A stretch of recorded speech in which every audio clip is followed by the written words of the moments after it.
Nacional de Salud del Niño de San Borja. Con respecto a la patología neuroquirúrgica infantil, hay que entender un concepto clave, que es el concepto de examen neurológico de un adulto. Entendemos que el adulto ha llegado a su desarrollo psicomotor máximo. Es decir, si yo veo un adulto en la consulta, pues me espero que el adulto hable, tenga un lenguaje adecuado, coherente, tenga coherencia de pensamiento, articule adecuadamente las palabras, tenga equilibrio, tenga destreza motora gruesa, fina, habilidades sociales, ¿no? Se siente, se para y camine, etcétera. Si yo veo que hay alguna alteración en el adulto, pues considero que el examen neurológico del adulto está alterado, valga la redundancia. Pero contrariamente, en el niño hay que tener cuidado y atingencias con el desarrollo psicomotor.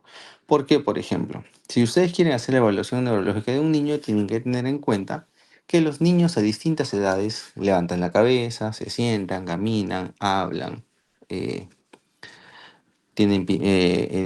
realizan pensamiento motor fino, motor grueso, etc.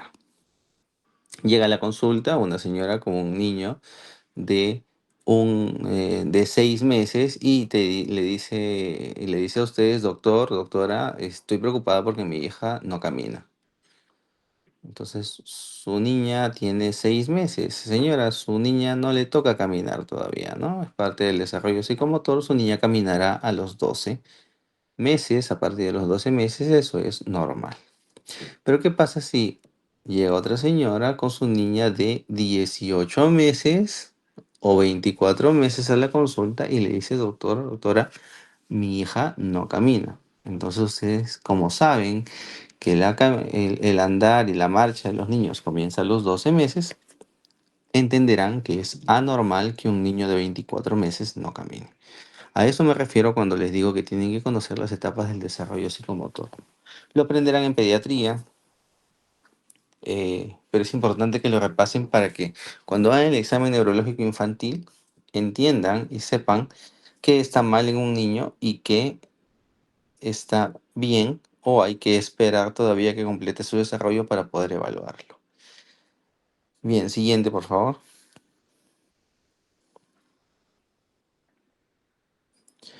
Una de las principales patologías neurológicas infantiles y más frecuentes es la hidrocefalia congénita, definida como la acumulación de líquido cefalorraquídeo, hidrocefalia, y adquiere el carácter de congénito porque la causa que ha originado esta hidrocefalia se ha producido intraútero. Siguiente. Recordar el flujo de líquido cefalorraquídeo. El líquido cefalorraquídeo se produce en los plexos coroideos de los ventrículos laterales y comienza su circulación a través de los agujeros de Monro al tercer ventrículo, luego a través del acueducto de Silvio, cuarto ventrículo, a través del conducto espinal y agujeros de Lutz y Mayendi al espacio subaracnoideo, y es absorbido en las vellosidades aracnoideas. Si existe algún stop en esta vía, se produce una acumulación de líquido y esto se denomina hidrocefalia no comunicante. Pero si no existe stop y lo que existe es un desequilibrio entre la producción y la absorción del líquido cefalorraquídeo, estamos hablando de una hidrocefalia comunicante. Siguiente, por favor. El papiloma de pleso coroideo es una patología que genera hidrocefalia congénita en los niños, y la explicación es que al haber el plexo coroideo tener células que producen líquido cefalorraquídeo, un papiloma es esa proliferación anormal de células productoras de líquido cefalorraquídeo y por ende de más líquido cefalorraquídeo, superando la capacidad de absorción de los plexos, de las vellosidades aracnoideas. Entonces el líquido cefalorraquídeo tiende a acumularse y a producir hidrocefalia. Siguiente, por favor. La estenosis del acueducto de Silvio es una causa de hidrocefalia congénita de tipo obstructivo. ¿Por qué? Porque el acueducto de Silvio, por donde va a pasar el líquido cefalorraquídeo del tercer ventrículo, desde el tercer ventrículo hasta el cuarto ventrículo, este acueducto se va a ver estenosado o se va a ver, se vuelve más, durante el desarrollo se ha producido más angosto, originando la acumulación de líquido cefalorraquídeo y provocando hidrocefalia. Siguiente.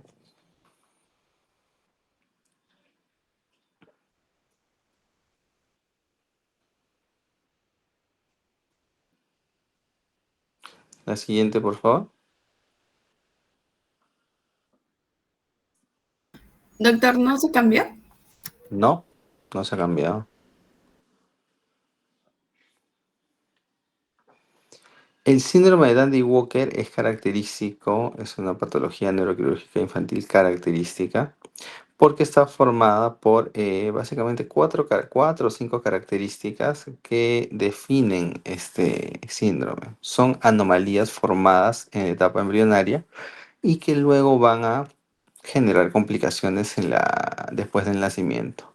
Por ejemplo, la parte de este síndrome es una característica, la anomalía o la ausencia del cuerpo calloso, un quiste de fosa posterior, el alargamiento del cuarto ventrículo y anormalidad o ausencia de formación del cerebelo y un tronco encefálico que parece estar comprimido. Si ustedes hacen las diferencias o entre el esquema de cómo deberían ser las estructuras normales y cómo son en la imagen de resonancia magnética, van a ver que están frente a un síndrome de Dandy-Walker.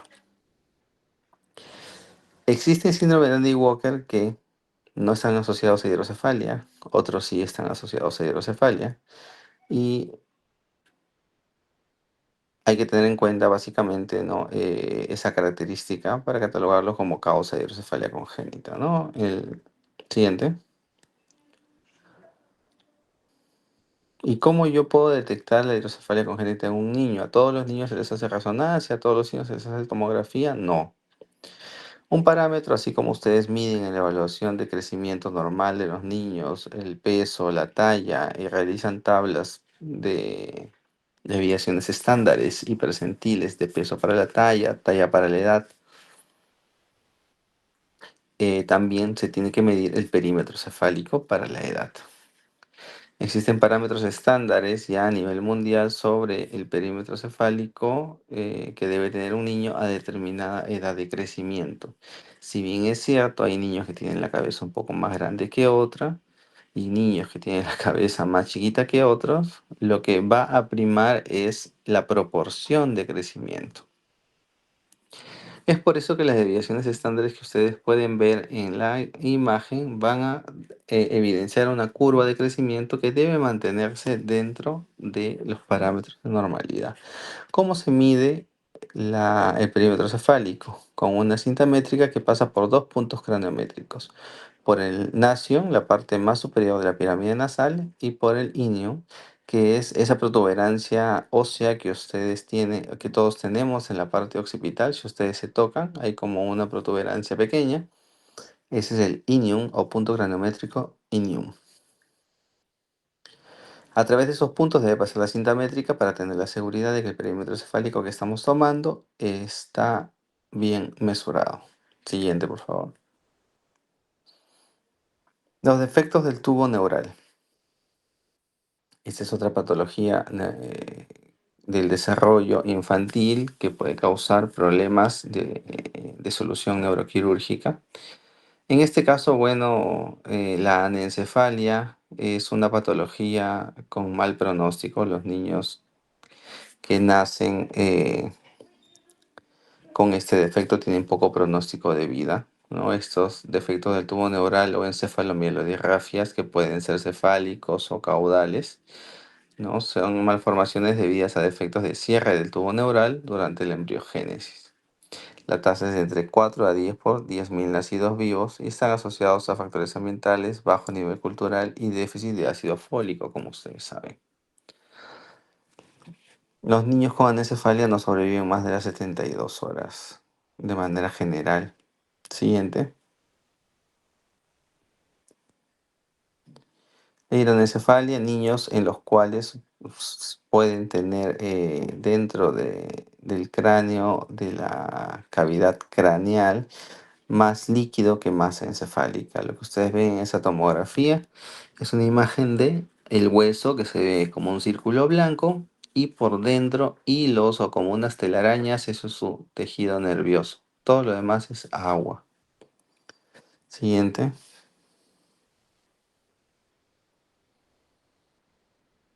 El encefalocele es un defecto de cierre de tubo neural en el cual los niños nacen con una masa de tejidos, o de tejidos, vasos sanguíneos y tejidos, en este caso de la foto cerebral, que protruye por fuera de la cavidad que debería contenerlo, ¿no?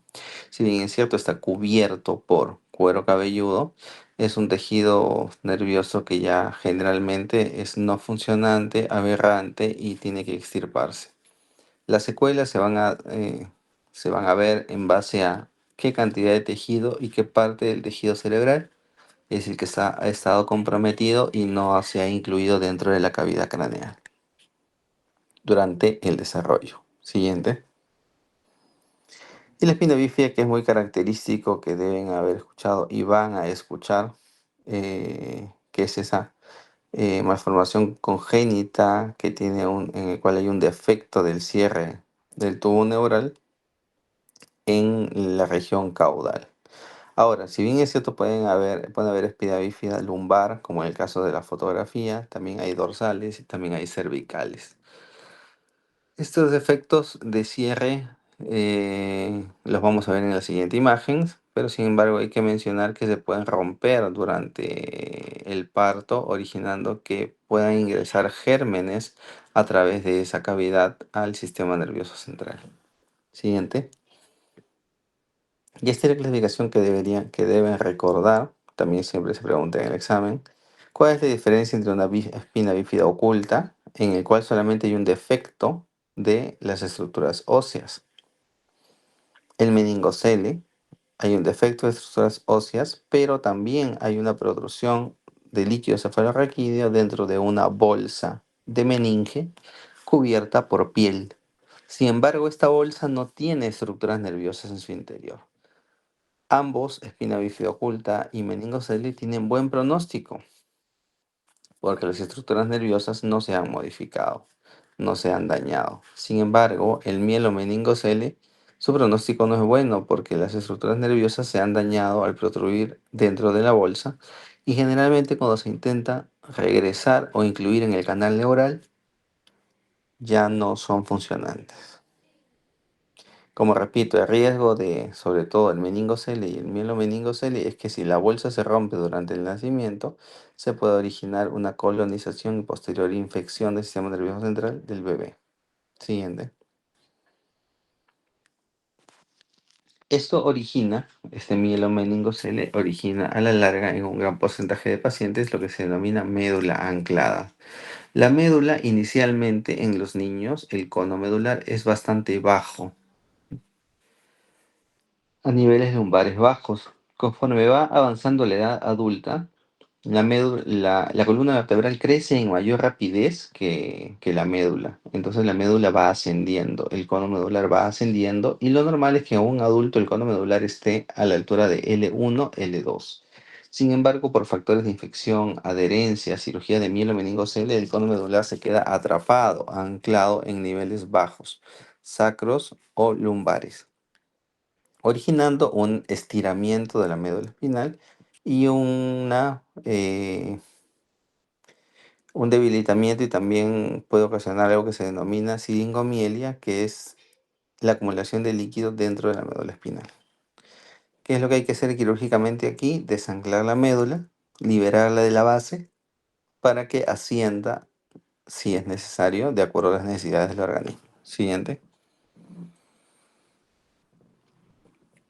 La craneosinostosis es una patología característica de la etapa infantil y consiste en el cierre prematuro, parcial o total de una o más suturas del cráneo.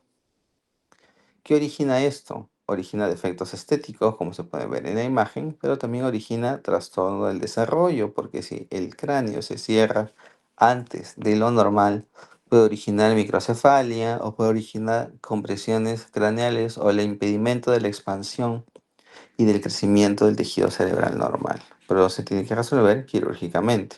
Si ustedes recuerdan, existen lo que se llaman suturas, que son los espacios que están entre dos huesos del cráneo, y las fontanelas, que son los espacios que están entre tres o más huesos del cráneo.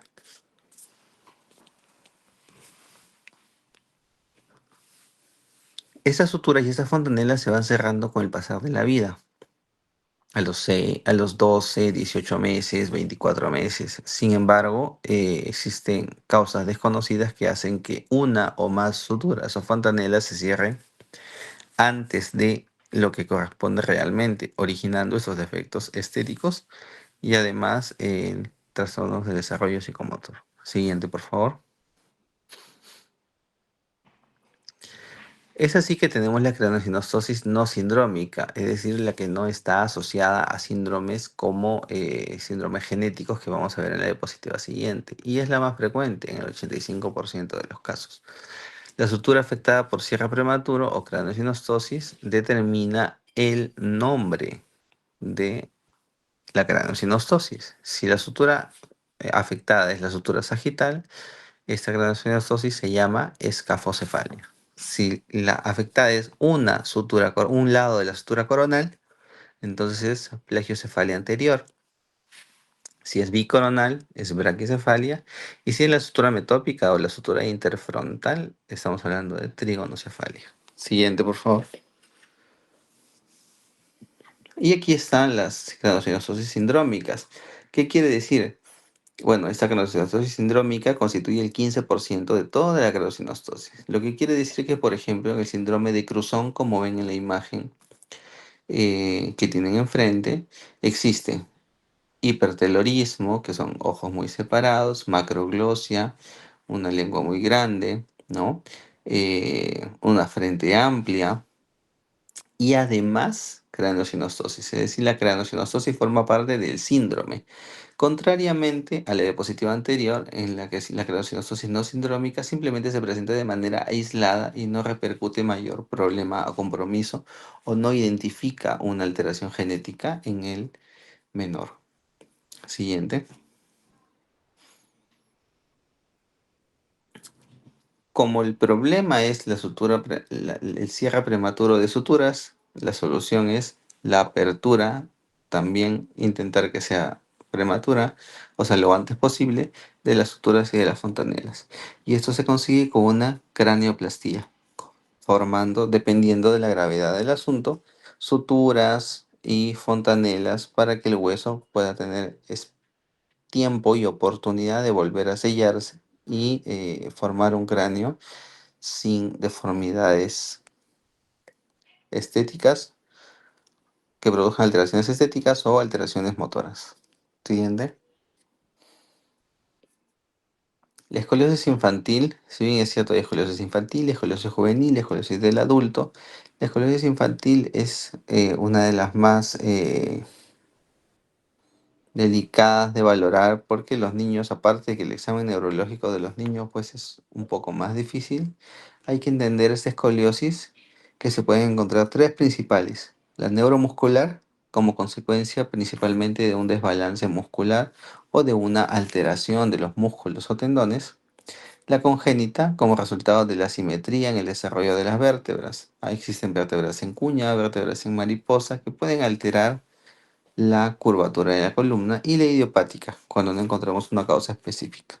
El examen físico que le van a hacer a los niños es con el torso desnudo, puestos de pie, y van a evaluar si ustedes, la simetría de hombros, la simetría de escápulas y la simetría de caderas.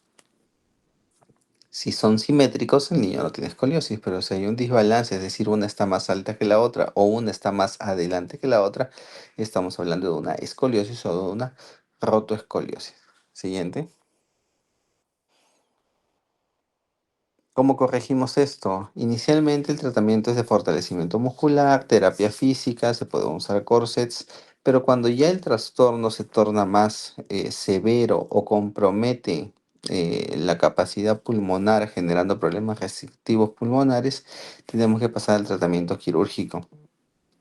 Ese tratamiento quirúrgico consiste en la colocación de tornillos transpediculares y hacer rupturas de algunas articulaciones para luego alinear esa columna con unas barras y poder enderezar la columna lo máximo posible. Siguiente. Otra patología son los tumores del sistema nervioso central en los niños. Siguiente diapositiva, por favor. Cuando hablamos de tumores del sistema nervioso central, hay que tener en cuenta que los vamos a nombrar de acuerdo al estirpe celular. Es decir, de células derivado de células astrocíticas va a ser un astrocitoma. Derivado de células meningias va a ser un meningioma. Derivado de células gliales, un glioma.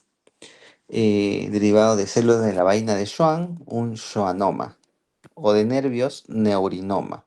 Entonces, no, si bien es cierto, no todos los tumores tienen esta propiedad, muchos de ellos se les va a catalogar así, de acuerdo al estirpe celular. Y lo siguiente es identificar el grado de malignidad que tienen. Y ese grado se va a identificar de acuerdo a los hallazgos histopatológicos que encontremos en el microscopio. Si es básicamente proliferativo, va a ser de grado 1. Si es infiltrativo, de grado 2. Si tiene anaplasia, de grado 3. Y si tiene necrosis, de grado 4. Estos tumores van a ser más agresivos si son 3 y 4 y menos agresivos si son 1 y 2. Siguiente.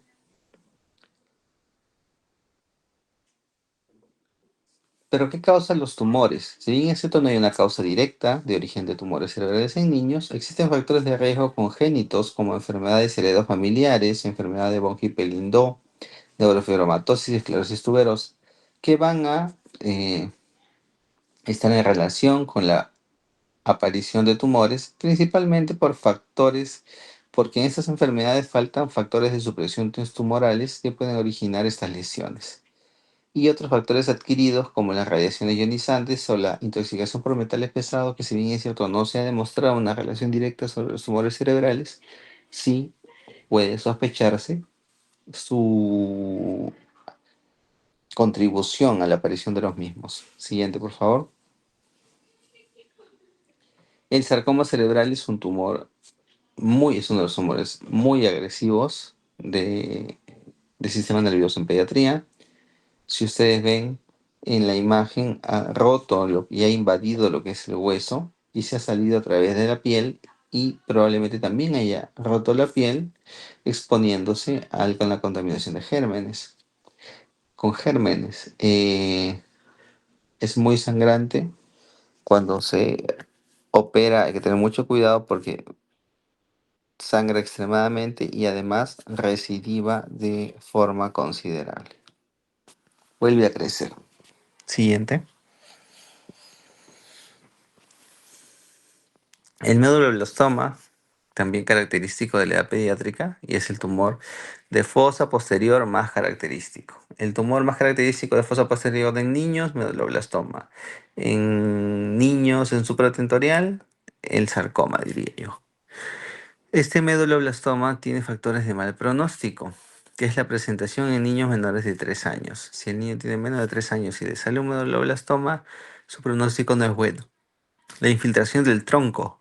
Al estar en la fase posterior es más fácil que infiltre el tronco encefálico. Y si el tronco está infiltrado, ese tronco no se va a poder operar ni se va a poder sacar ninguna célula de ahí porque el niño queda peor que como entró. Entonces, no es esa la idea. La idea es mejorarle la vida al paciente y por lo tanto, si no se toca el tronco encefálico, quedan células tumorales y luego de ahí vuelve a crecer. Por eso constituye un factor de mal pronóstico.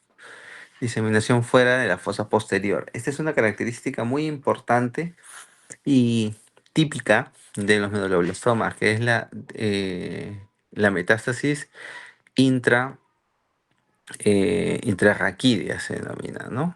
Que es la diseminación leptomeningia de células tumorales. Pueden aparecer en las meninges cerebrales o también en el canal espinal, generando compresión de médula espinal y otras patologías. Siguiente, por favor.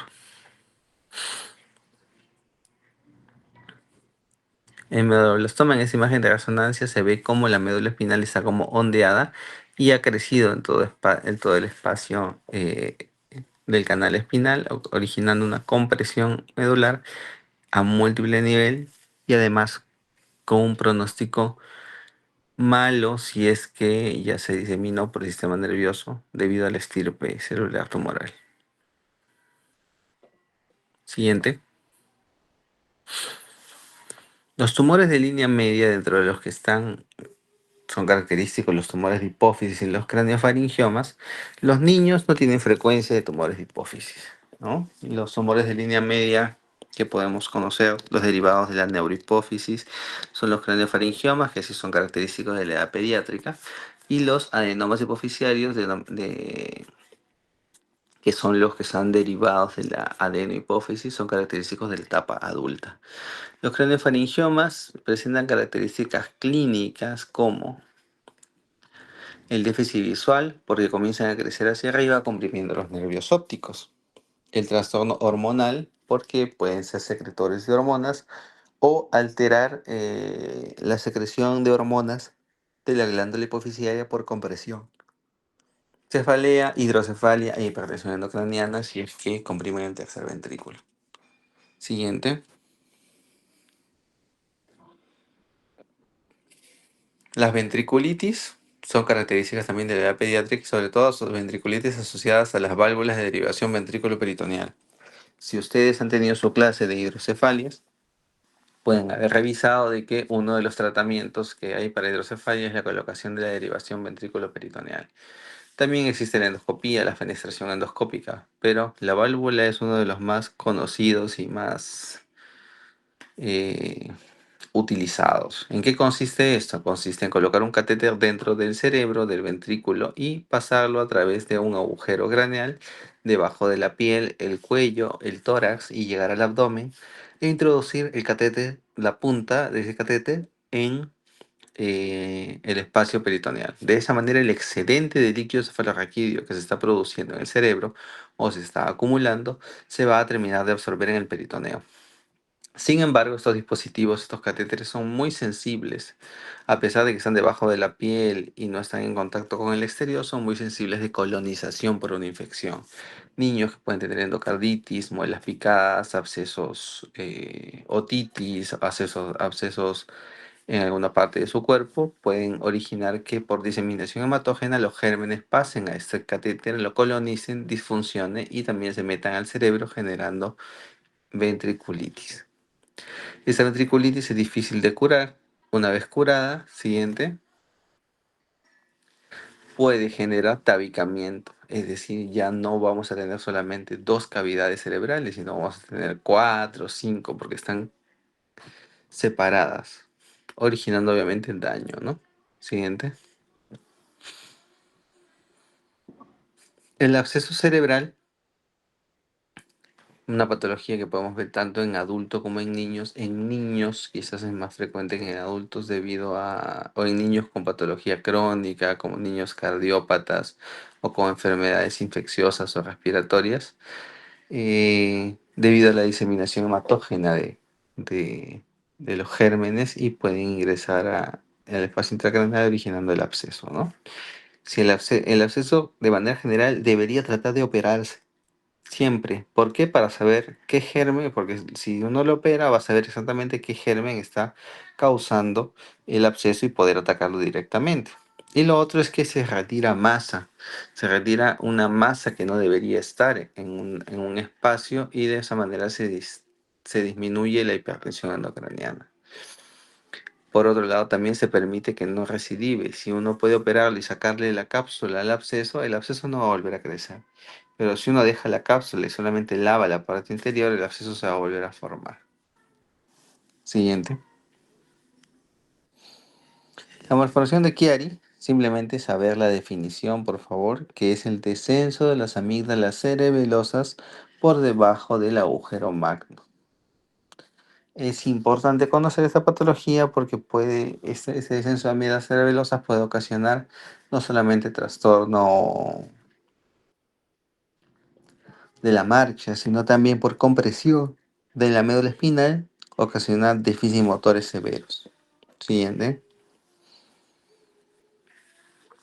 Si bien es cierto, la epilepsia es una enfermedad que la maneja el neurólogo, cuando la epilepsia se torna refractaria, es decir, ya no se controla con dos fármacos o tres de última línea, es constante, son más más de 5, el paciente convulsiona, perdón, todos los días, tiene varias crisis en el día y no se puede controlar con medicamentos, se hace la consulta al neurocirujano para ver si se puede hacer una cirugía de epilepsia. ¿En qué consiste la cirugía de epilepsia? Existen dos tipos, la cirugía resectiva y la cirugía paliativa. La cirugía resectiva es en el caso se haya identificado el punto del foco epileptógeno a través del cual se generan las descargas. Entonces se opera y se saca esa generación de descarga. Sin embargo, si los focos epileptógenos son muchos o está localizado alguno en un área elocuente, que si yo retiro esa parte del cerebro, el paciente va a quedar con alta secuela, entonces simplemente doy tratamiento paliativo. ¿En qué consiste el tratamiento paliativo? En la colocación de un estimulador de nervio vago. Es como un marcapaso, pero en vez de ir al corazón, va al nervio, a un nervio del cuello. Todo esto por debajo de la piel. ¿Qué va a hacer? Va a comenzar a generar impulsos y a estimular el nervio vago para disminuir las crisis convulsivas. Siguiente. Las malformaciones vasculares cerebrales solamente van a tener su clase también de malformaciones vasculares. Yo no voy a entrar más en detalle, pero sí decir, solamente para eso está esta diapositiva aquí, que las malformaciones de fosa posterior y relacionadas con el sistema venoso profundo, vena de Galeno y todo lo que es fosa posterior son características de los niños. Si bien es los adultos la pueden tener, es mucho más frecuente que se presenten y se rompan en los niños. Siguiente. El estudio gold estándar es el del centro, se llama panangiografía cerebral o angiografía cerebral por sustracción digital. El estudio de la derecha arriba es una angiotomografía y el estudio de la izquierda es una TAC simple que solamente muestra el hematoma. Siguiente. Y ya, esta es la última diapositiva para terminar. Eh, El traumatismo craneal infantil es una patología con la que hay que tener mucho cuidado. Y ustedes como médicos generales es lo que más van a ver quizás en patología neuroquirúrgica. Los niños hasta los 2 años, un poquito más, eh, tienen un cráneo y una estructura ósea bastante delgada que se encuentra en formación. Entonces cualquier golpe fuerte, moderado, no necesariamente severo, puede generar fisuras o puede generar fracturas. Si genera una fisura que origina la ruptura de una arteria meningia, se va a formar un hematoma epidural.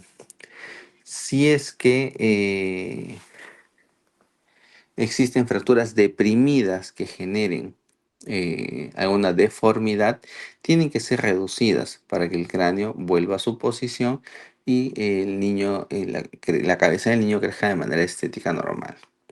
Si existen fracturas lineales, lo más probable es que se suelten solas y no haya nada que hacer. Entonces, cuando el niño tiene 2 años entre 2 años y 2 años y medio, hay que tener cuidado con todos los golpes y pedir siempre una radiografía. Inicialmente, si vemos trazo de fractura, pedir tomografía. ¿Por qué? Precisamente por esto, porque pueden aparecer hematomas.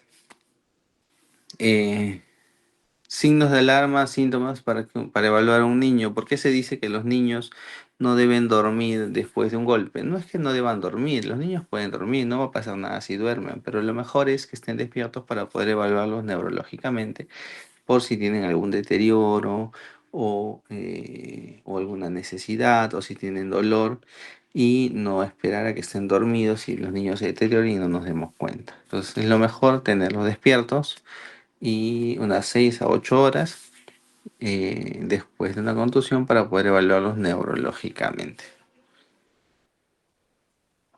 Existen algunas personas que le colocan este tipo de cascos como la imagen a los niños para evitar que se golpeen la cabeza.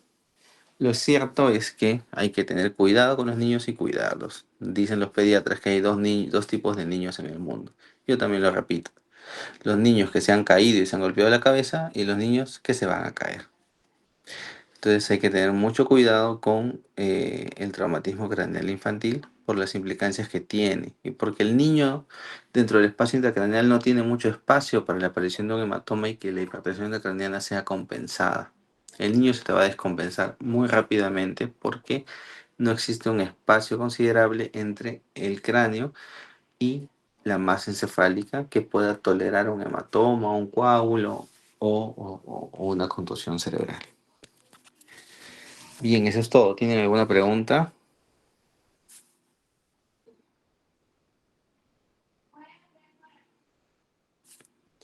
Si no tienen ninguna pregunta, les agradezco la atención. Ya tienen una otra clase, me parece, ahorita en 8 minutos. Descansen un poco para que comiencen con su siguiente clase. Que tengan buenas tardes. Gracias, doctor. Hasta luego.